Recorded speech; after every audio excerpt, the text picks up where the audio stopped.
Okay. People would call Devon Newell.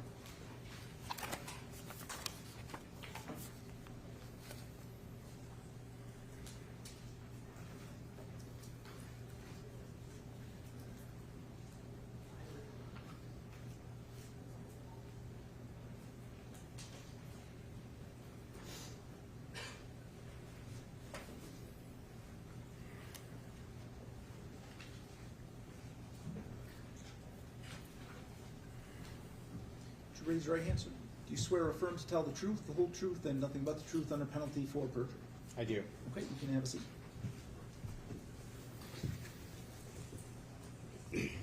Good afternoon. Good afternoon. Could you please tell us your name and spell it for the record? Devon Newell, Devin Newell. All right, thank you. And where do you work? I work for General Motors. And what position do you have?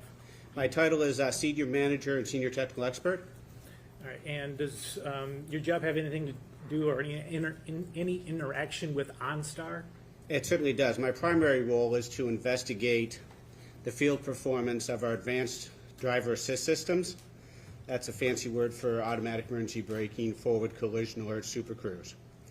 So as I investigate how those things are operating in the field, a lot of what I do is look about data that comes from those vehicles. Some of that data is contained inside modules inside the vehicle. Other data that we look at comes through telematics, or said differently, sent from the vehicle back to servers. So OnStar is the general name for a lot of the services that we provide at General Motors. It's also a general term used for data that leaves the vehicle and gets sent to some servers. Okay.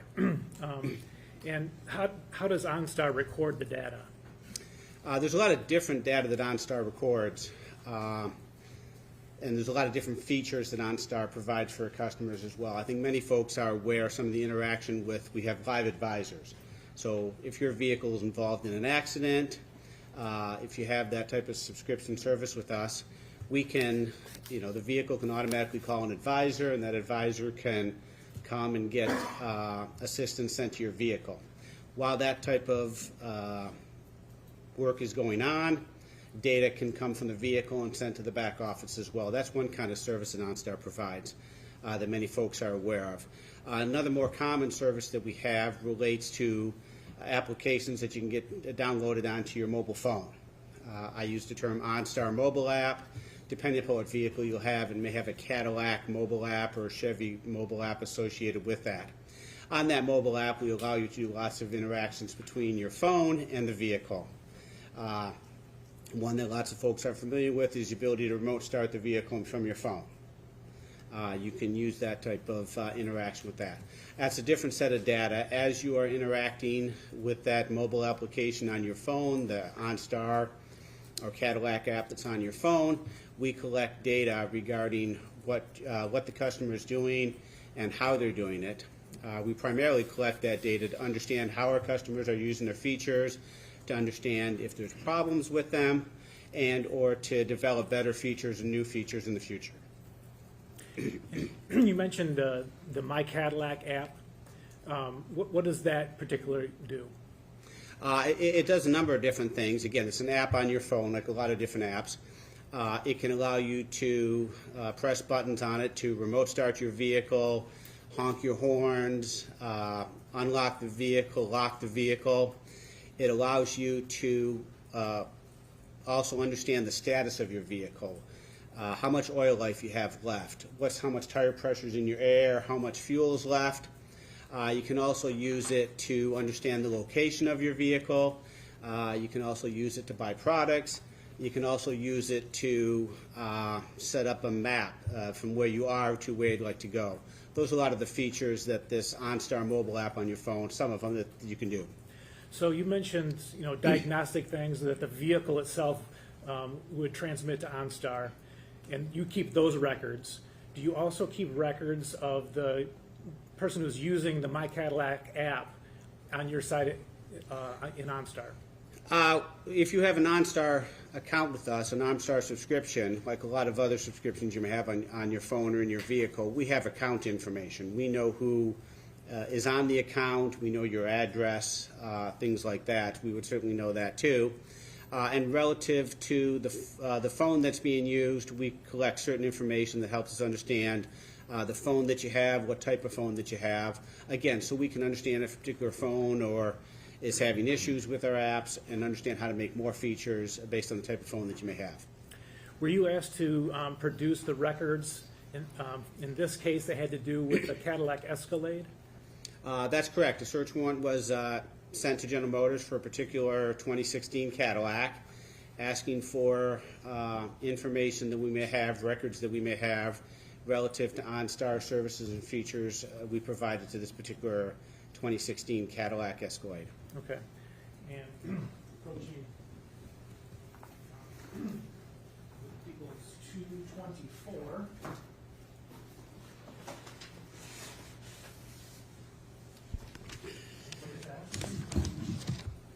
If it's okay, I'm going to move this microphone just a little bit to allow me to manipulate the paper. Thank you. I hope everybody can still hear me okay. All right, do you recognize what I just handed you? I do. These look familiar to the records and accounts that we provided, printed out over obviously a large number of papers. Okay. Do you know approximately how many pages there are there? Over 400 or so. I know some of the records were 80, 60, 70 pages long, 120 pages long. I didn't count the exact number, but you can Okay. see by the height and weight there's a lot. The top page is actually the last page in there, and it's a bait stamped. I do see this page here. Down at the bottom there's a bait stamp of OnStar. The last three digits are 583. What does that indicate to you? We label all of the documents we provide you. We start with the 1, and then we end with the last one that we have here. If this is the last page, that would say that there's 583 pages produced as part of the response to that search warrant. Okay, thank you. I'm going to show you what's People's 29. Do you recognize that? I do. What is it? That would be a representation of the OnStar mobile app that would have been available in the April 2021 timeframe. Like a lot of apps on your phone, depending on what type of phone you have, exactly how it looks may be a little bit different. But that's how it would have looked for 2016 Escalade in April of 2021 for an iPhone 12 Pro Max. Okay, so the display would be different depending on what device you were using to the software on? Yeah, that's correct. If you had a much older version of an iPhone, it may look a little bit different. We'll also let you use iPads and devices like that too. So depending on just length and width and height of the phone, it changes a little bit. I think all folks kind of understand what you had on your first iPhone 2 is probably different than an iPhone. I think 17 is the latest one now. May look a little bit different. Okay. All right, so I'm zooming in on the bottom part of this, and can you explain the various icons here? Yes, these are examples I talked about before of buttons. I call them buttons you can press on your phone to have certain features occur here. You can certainly see the start in the middle. That's to remote start your vehicle. You can also see a sound alarm, stop the alarm, lock and unlock. Those are the 5 icons there. Okay, and do you know, is there any, does the software require you to put your finger on there for a certain time before it will activate that button? That's correct. In the engineering terms, we call it a debounce time. We don't, we try to prevent buttons from being accidentally hit. So for these buttons here, the debounce time is about 500 milliseconds, around half a second. It's not a lot of time, but enough time where it works to make sure we understand you're pressing it, but not so easy that you accidentally press it. Okay. All right, and on the bottom here is a View More button. What happens if you push that? If you hit the View More button, that would allow you, these are 5 kind of commands on the main screen there. If you hit View More, it would keep those 5 and show you other ones like flash alarms and things like that. Okay. How do you get to this screen here? I go back to the first page. Down at the very light, Oops, sorry. down in the lower right-hand corner, there's, it looks like 9 buttons there. It also says the word More on it there as well. There you go. You'd hit that button there. and that would take you to the second screen that you had up there. Okay. And so these are more options? That's correct. All right. I'm particularly interested in the second one. What is that? If you hit that button, vehicle locate, it would then cause another screen to pop up that would show you the location of your vehicle as part of a map. Interesting enough, if you also hit the navigation button, that would pop up the same thing. It would show you where you're at. The navigation would allow you then to enter an address as to where you want it to go. So both vehicle locate and navigation will pull up a screen that looks like this one here. On your end at OnStar, do those register as different things if you're trying to locate the vehicle versus pull up a map? Relative to the reports and how we restore them, they look the same. They look as a get vehicle location is the primary aspect of it. Okay. And is this a map of essentially what it would This look is like? the screen that we provided you. This is the Warren Technical Center at General Motors Warren Technical Center in Warren. This is a representation of a vehicle that's sitting on our campus there in Warren. Okay. All right.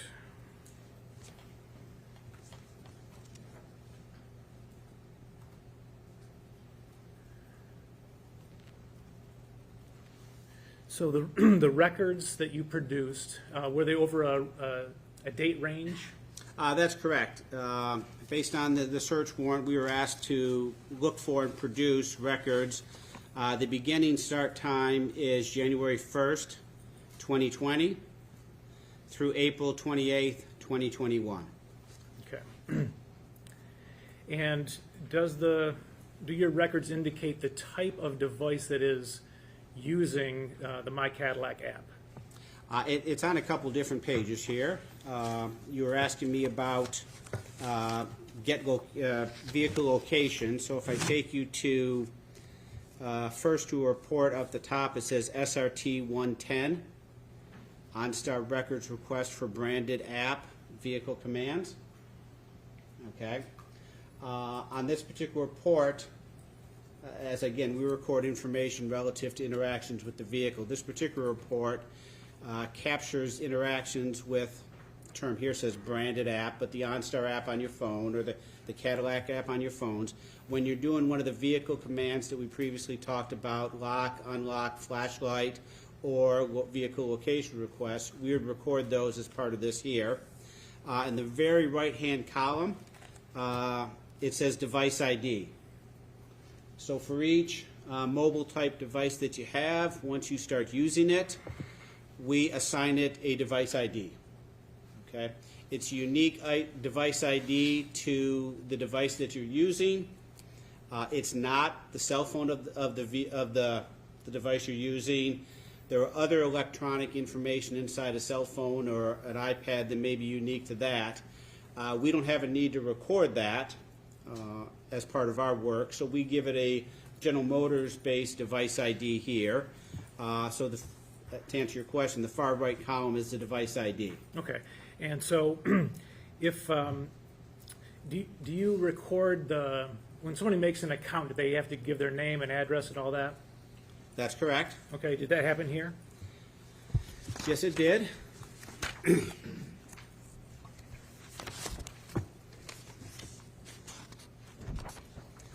If I could take you to page 3 of 9, I'm going to call it SRT 040, account details. I take you to the third page of this document that you're.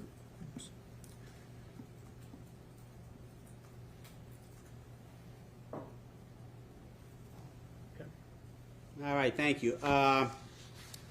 Like many apps that you have, or subscription services that you may have, up at the top there, in the upper right-hand corner, there's the account number associated with the account here. We have the vehicle identification number, the VIN. That's a 17-digit number that's unique to a particular vehicle. The requesting authority, this TC 982272, that's simply a number General Motors assigned to the search warrant that we received here. We've got a search start date and an end date here. Those are the dates I previously referenced here. And then the other information here is, as it kind of almost plainly says, account information. We tell you when it was opened, we tell you the status, we identify it in this case as a personal account versus like a commercial account. We identify the owners of the account and their phone numbers here, as well as an address. Okay, and the account owners here?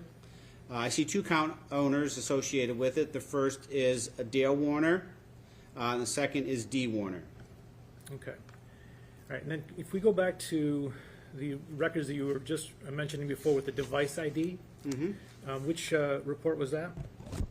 SRT 110. And I just want to ask about, for example, here we have at the top, we've got a device ID ending in 36F4. I'm sorry, let me just go back to the very first page. I'm also on page, Yep. yeah, Yep, there we go. page 1 there. There's a device ID here. It's got a lot of digits here, but we'll stay to the last 4, FD96. Okay. And who generates that device ID? That device ID, General Motors generates that. It's unique to the device that's being logged in. Again, it's not the phone number, it's not a serial number of the device. We just assign our own device ID to it, so we understand what type of device we're using to, but not necessarily recording the customer's phone number or other information as part of that. Okay, so that is a unique device. You don't ever give that number to another device. That's correct. Okay. All right, and do you know also what type of devices are using the app? We do. If I take you to the last page of our production here, page 583. This is a bit of decoder ring for that information. The first column is the device ID. We tell you when that device ID first logged in. We tell you when our last login or last known login of that device is. What version of app is being run on it, what carrier is being used, Verizon versus AT&T, device type, and then this device model and device name can help you understand what type of device it was. Okay, and so do you see that first device that we were just talking about listed in the device IDs? Yes, FD96. I see that as a device model iPhone 7, 2. That's how Apple identifies it. The brand or marketing name for that one is actually an iPhone 6. All right, and so there are 4 different device models that you have in your records. Is that correct? That's correct. All right, and can you pick us from the top and tell us what kinds of devices those are? Sure. An iPad 6, 8. That's iPad Pro. iPhone 7, 2. That's an iPhone 6. iPad 6, 8. Again, that's iPad Pro. The last one, iPhone 13, 4.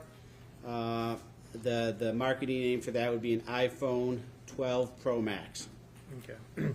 All right, so, and again, correct me if I'm wrong, but each device, even if it's on the same account, is going to get a different device ID. That's correct. Okay.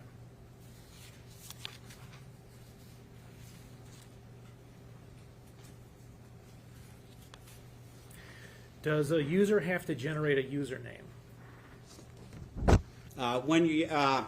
Yes, they do. Okay. When you're logging on to many apps that you have a username and a password that you have to generate to use. And is it up to the user what username they select? Yes, it is. Okay, is there a username or one or more usernames here? I'm going to take you to SRT 120. At the top it says SRT 120, OnStar records request for branded app, login activity. Okay. 67 pages here. The second column here is the username associated with the app on the phone. Okay. And was there one or more than one username? I think there's close to 1,000 different login applications here, and only one username is inside of these. Okay. And what is that username? Just reading from the second column there, warag@me.com. Okay.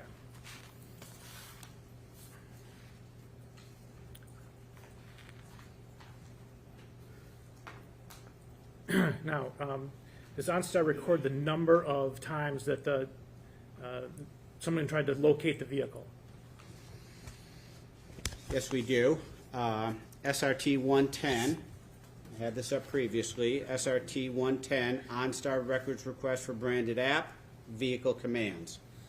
So this report, about 82 pages long, identifies all the vehicle commands or requests made from the mobile app from January 1st, 2020 through April 28th, 2021. Okay. And how many pages did you say this report is? Just 82 pages.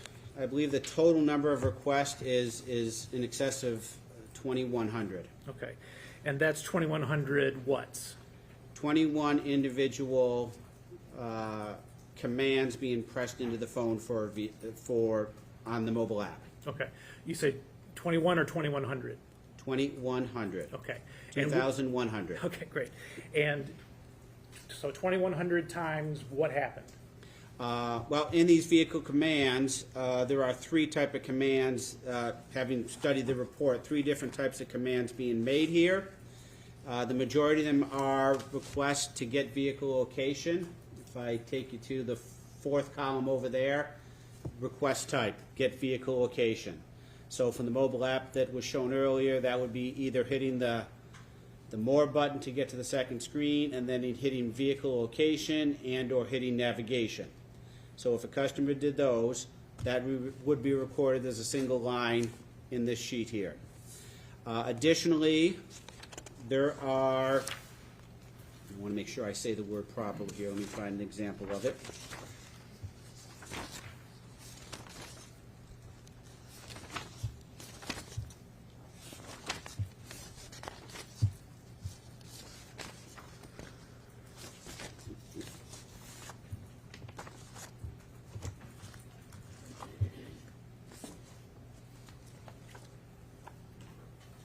If I take you to page 82 of 82.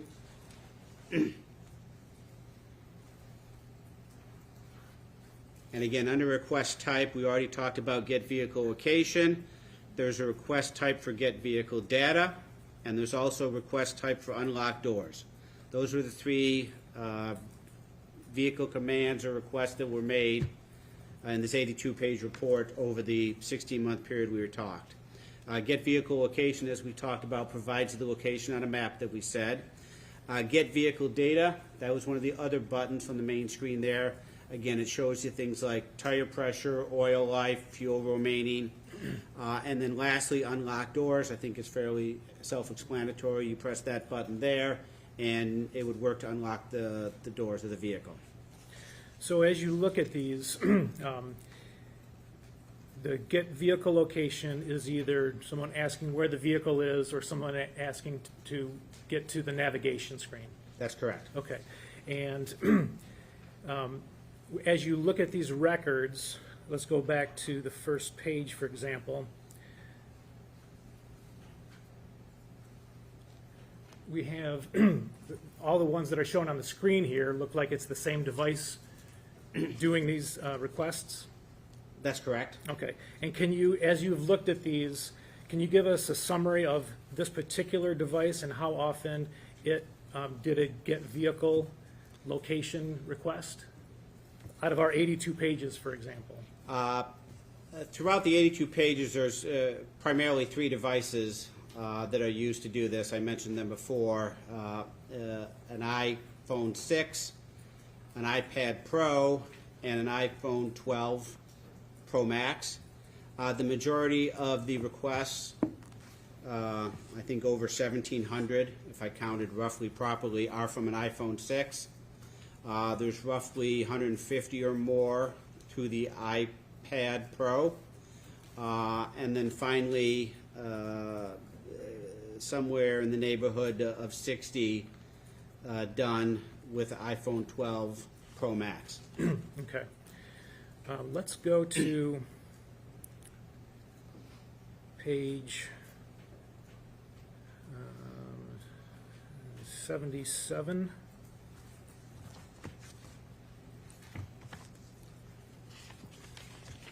Actually, no, 78 of SRT 110.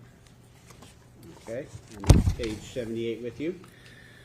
All right, so do you see, we've got a request start time and a request end time. And you've got a number of records on March 4th.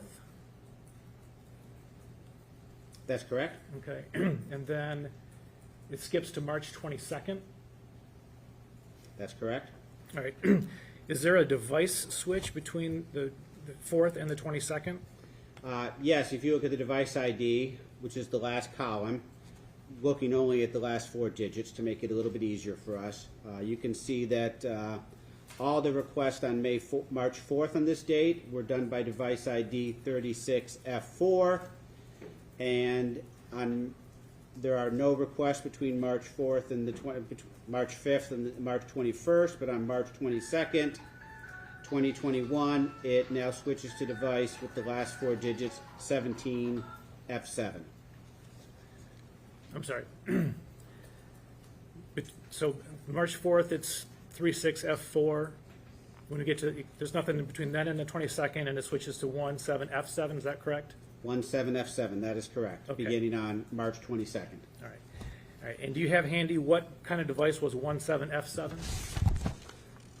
17F4 was iPhone 13-4. Again, the commercial name for that is iPhone 12 Pro Max. Is that 17F7? 17F7. Okay, great, thank you. And to your knowledge, did that device appear before March 22, 2021? No, it did not. Okay, so that's the first appearance. Does any device appear between March 22nd, 2021 and the end of your records? So The only device from March 22nd through the end of our records, which ends on April 25th, 2021, is the device ID 17F7, iPhone 12 Pro Max. Okay. And how many vehicle locates did it do between March 22nd and April 25, 2021? I counted those. I believe that to be 59 vehicle location requests in that time frame. Okay. Now, you also mentioned that your records indicate whenever someone uses the app to unlock the car, correct? That's correct. And how many times in this, from January 1, 2020 till April 25, 2021, was the app used to unlock the car? In that entire time frame, roughly 16 months, it was only used to unlock the door twice. Okay. And when was the first one? March 25th, 2021. And when was the second one? April 25th, 2021. And what time? April 25th, 2021, 7:08:38 a.m. Okay. Was that also by the device ending in 17F7? That is correct. The same device that had been used the previous 59 times to locate the vehicle? That's correct. All right, thank you.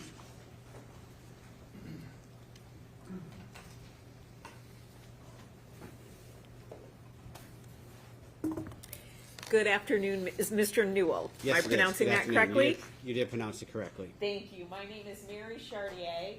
Ms. Saylor is going to pull up the government's Exhibit 29, which would be our page 32. You do an excellent job marketing OnStar with all the different things that it can do, so I want to ask you about some of its features. You know the photograph of the app that was pulled up. Ms. Saylor is pulling that up for us right now, correct?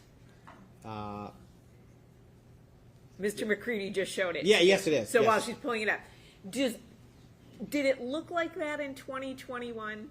Do you Yes, know? that's what it would have looked like on an iPhone 12 Pro Max, April 2021. And then would you go to the next page for us? So the More button, which has things like Explore EV, is that what that looked like in 2021 as well?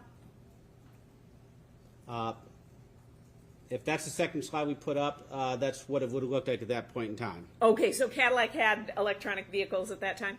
Yes, we did. Okay, terrific. So if you could go back to the other one. So this would be a good representation of what it would look like on the phone. Accurate?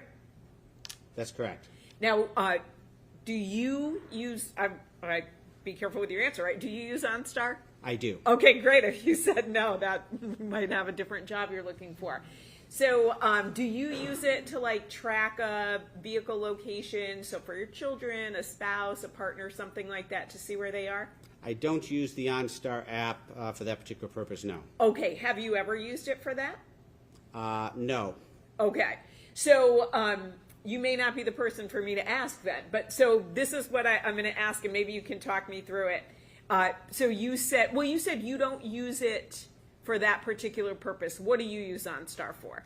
Remote starting my vehicle on cold winter mornings is one of the primary ones. That's smart. Unlocking it on my way out to the vehicle could be another. I occasionally use it to download navigation information to the vehicle. My vehicle currently happens to be an electric vehicle, so I use that to understand my current state of charge and how well it's charging. Okay, terrific.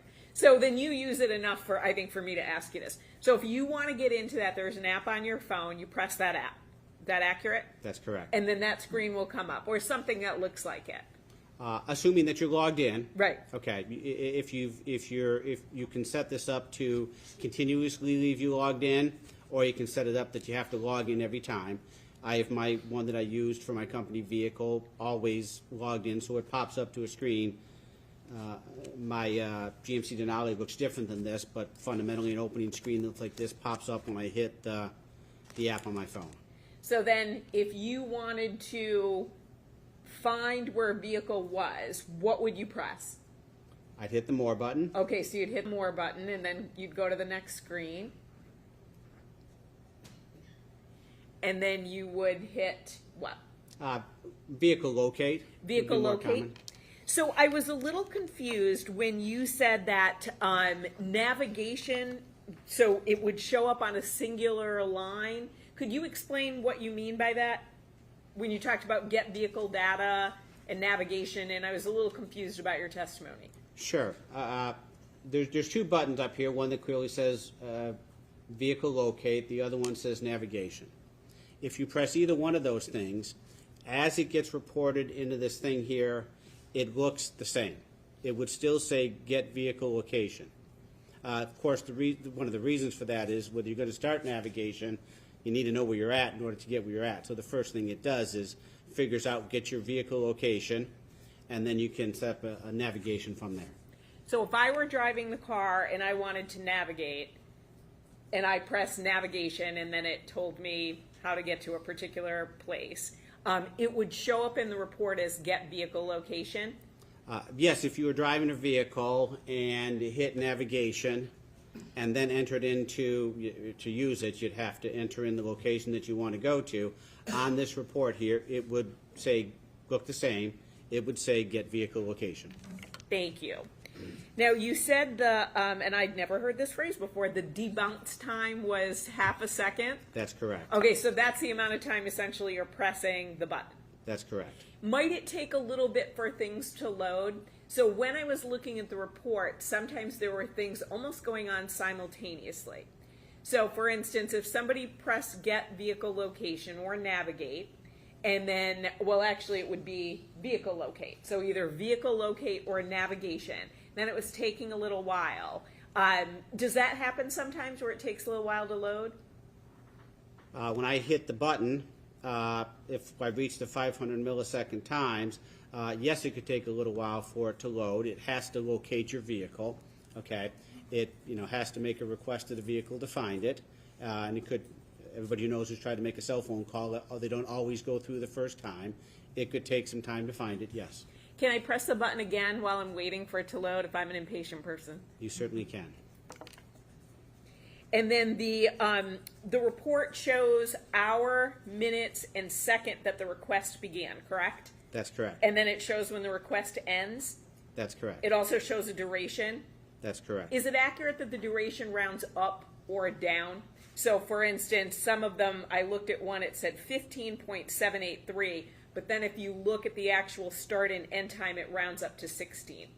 That's correct. The request and start times are rounded to seconds, whereas the request duration is in seconds taken to hundredths of seconds. Thank you. Does OnStar have a lockout prevention? So if I leave my keys in the car, can I lock it? Yes, you can. Okay, so by using, how would I do that? So I leave my keys in the car, how do I lock it? You would use the OnStar app, and many folks do this, is not to carry their keys around. You would leave your keys in the car, you'd open up the OnStar app, you'd hit the lock button, you'd wait for it to lock. A lot of times you stand there and wait for the click and you hear the vehicle lock. Thank you. And then with all the amazing things that OnStar can do, it cannot tell you who is exactly pushing the button, correct? No, we can't. And it certainly can't tell you why, correct? Their intention behind pressing the button? No. Right. Okay, great. Thank you, sir. No further questions.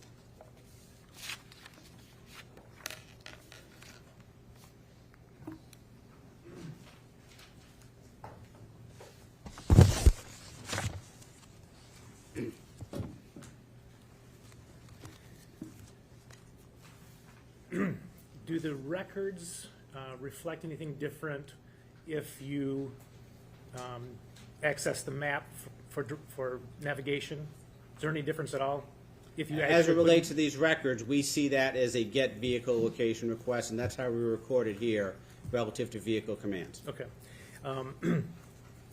We mentioned the iPhone Pro Max.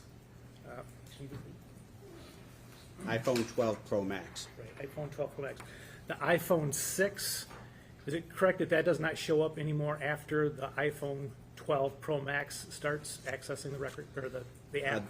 That's correct. Looking at the SRT 110, starting in March 22nd, 2021, all the vehicle commands are done via the iPhone 12 Pro Max and not done by any iPad or any iPhone 6. Great, thank you. I just, I have probably two quick questions for you. So if I press the vehicle locate button, that will show me where it is at a given time, correct? That's correct. If I leave the screen open, will it show the vehicle move, or do I have to press again to see if the vehicle moves? At this time, you'd have to press the button a second time to see it where it's at. Great, thank you. Nothing further on. May we excuse Mr. Newell from his subpoena? Yes. Yes, Your Honor. Okay, thank you for your time, sir. You're free to go. Thank you. All right, why don't we take a recess? We'll break for about 10 minutes, and we'll come back and continue.